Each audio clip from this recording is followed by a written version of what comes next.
I see a street at night. It is almost empty. No crowds, no traffic, no one standing beneath the lights.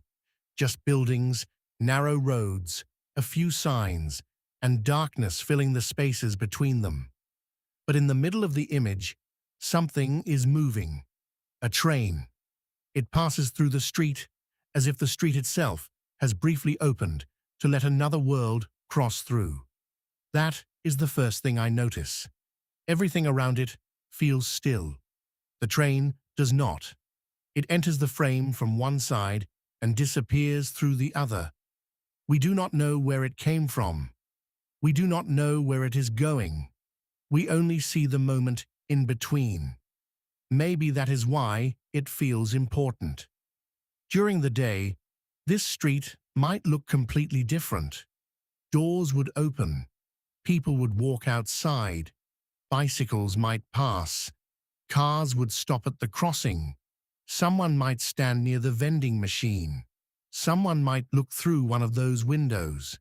But right now, almost all of that has disappeared. The city is still here. Its activity is not. And somehow, without people, I begin noticing the place itself. The road markings become more visible. The walls become larger. The lights seem brighter because there is so little competing with them. Even the shadows become part of the architecture. It makes me wonder how much of a place we normally fail to see simply because people are occupying it. During busy hours, our eyes follow movement, faces, cars, signs, destinations. At night, when most of that disappears, the background becomes the subject, and then the train arrives. For a few seconds, movement returns. Inside those illuminated windows, there may be people. I cannot see them clearly. Perhaps someone is returning home. Perhaps someone has just started work. Perhaps another person is sitting silently, watching dark buildings pass outside the window. To them, this street might be nothing more than a brief view between two stations. They pass through it. I am looking into it. Same place, different experience. That difference interests me.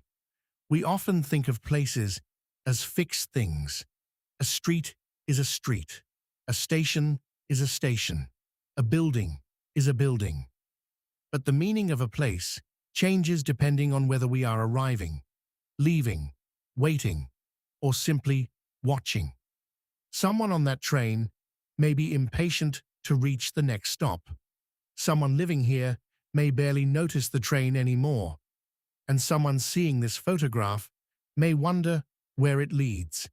Nothing changed except perspective. I also notice the road. It curves gently toward the crossing, almost guiding the eye directly to the train.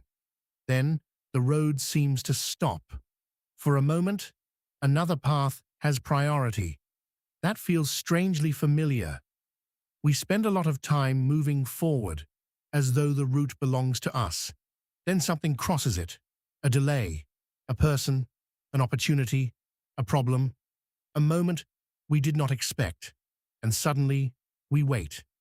The interesting thing is that the train does not remain there forever. It passes. The road opens again. Movement continues. Maybe many interruptions in life are like that.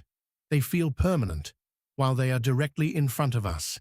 Then one day, almost without noticing, the way forward is open again. The image also feels quiet, even though I know it probably is not. A train is not silent. There would be wheels against rails, mechanical sounds, perhaps a warning signal, electricity, a distant door closing. But a photograph removes all of that. It turns noise into silence, movement into stillness, a passing second into something I can examine for as long as I want. That may be one of the strangest things about photography.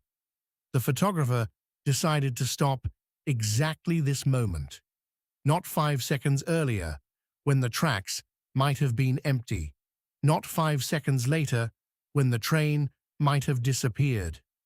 This moment. Because of that decision, something temporary became permanent. The train will always be crossing this road. The street will always be dark. The lights will always be glowing.